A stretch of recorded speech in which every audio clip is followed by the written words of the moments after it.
ನಮಸ್ತೆ ಗೆಳೆಯರೆ, ನಾನು ನಿಮ್ಮ ಸಿ ಎ ಕನ್ನಡ ಟಿವಿಯ ಅಡ್ಮಿನ್ ಮಾತಾಡ್ತಾ ಇರೋದು. ಕುಂಭಮೇಳದಲ್ಲಿ ಒಂದು ಜನಸಂಖ್ಯೆಯ ಸಾಗರ ಅಂತ ಹೇಳ್ಬೋದು. ಎಲ್ಲಿ ಗಂಟೆ ನೋಡ್ತಿರೋ ಅಲ್ಲಿ ಗಂಟೆ ನಿಮಗೆ ಜನಗಳು ಕಾಣಿಸ್ತಾರೆ. ಕುಂಭಮೇಳದಲ್ಲಿ ಯಾವ ರೀತಿ ಒಂದು ರೂಮಿನ ವ್ಯವಸ್ಥೆ ಇದೆ ಅಂತ ನಿಮಗೆ ತೋರಿಸ್ತೀನಿ. ರೂಮಿನ ವ್ಯವಸ್ಥೆ ಇರೋದಿಲ್ಲ. ಇಲ್ಲಿ ಒಂದು ಬೆಡ್ ಕೊಡ್ತಾರೆ ನಿಮಗೆ. ಒಂದು ಬೆಡ್ಡಿಗೆ 100 ರೂಪಾಯಿ ಅಂತ ಒಂದು ಬೆಡ್ ಕೊಡ್ತಾರೆ.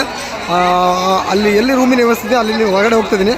ಬನ್ನಿ ನೋಡೋಣ ಹೇಗಿದೆ ರೂಮಿನ ವ್ಯವಸ್ಥೆ ಅನ್ನೋದನ್ನು ಅಲ್ಲೇ ಜನಗಳ ಮಧ್ಯೆ ನಿಮಗೆ ಮಾತಾಡಿಸ್ತೀನಿ.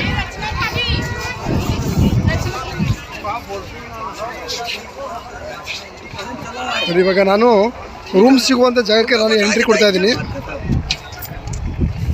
ನಾವು ತುಂಬಾ ಕಷ್ಟ ಅನುಭವಿಸಿದ್ದೀವಿ. ಇಲ್ಲಿ ಬಂದು ರೂಮ್ಗಳು ಸಿಗ್ತಾ ಇಲ್ಲ. ಹಾಗಾಗಿ ಒಂದೊಂದು ಬೆಡ್ನ 100 ರೂಪಾಯಿ ಕೊಟ್ಟು ಇಲ್ಲಿ ಬೆಡ್ಗಳನ್ನ ಪಡ್ಕೊತಾ ಇದ್ದೀವಿ. ನೋಡಿ ಯಾವ ರೀತಿಯಾಗಿ ಬೆಡ್ का कितना पैसे 100 रुपये एक बेड के 100 ರೂಪಾಯಿ 100 ರೂಪಾಯಿ 100 रुपये 100 रुपये ಈ ಜನಗಳು ಮಲಗಿದ್ದಾರೆ.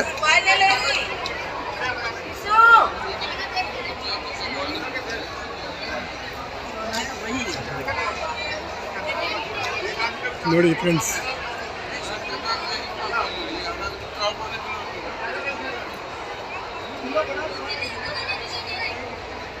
ನೋಡ್ತಾ ಇದ್ರಲ್ಲ, ಇದು ಒಂದೊಂದು ಬೆಡ್ಡು 100 ರೂಪಾಯಿಗೆ ಮಾತ್ರ ಈ ಬೆಡ್ಗಳು ಸಿಗುವಂಥದ್ದು.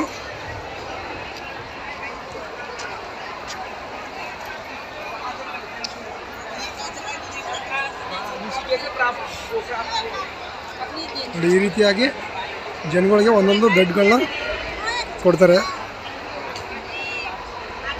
ಯಾಕಂದರೆ ಜನಸಂಖ್ಯೆದ ಅಭಾವ ಇರೋದ್ರಿಂದ ಯಾರಿಗೂ ಇಲ್ಲಿ ರೂಮ್ ಆಗಿರ್ಬೋದು ಮತ್ತೊಂದಾಗಿರ್ಬೋದು ಏನೂ ಸಿಗ್ತಾ ಇಲ್ಲ.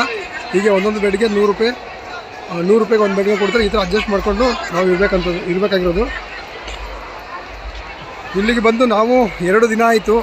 ನಾವು ಇದೇ ಥರನೇ ಒಂದು ಕಷ್ಟವನ್ನು ಅನುಭವಿಸ್ತಾ ಇದ್ದೀವಿ. ಈ ಕಷ್ಟದಲ್ಲೂ ಏನೋ ಒಂಥರ ಖುಷಿ ಇದೆ ಅನಿಸುತ್ತೆ. ಯಾಕಂದರೆ ಒಂದು ದೇವರ ಸನ್ನಿಧಿಗೆ ಬಂದಿದ್ದೀವಿ ಅಂತ ಒಂದು ತುಂಬಾ ಖುಷಿ ಇದೆ.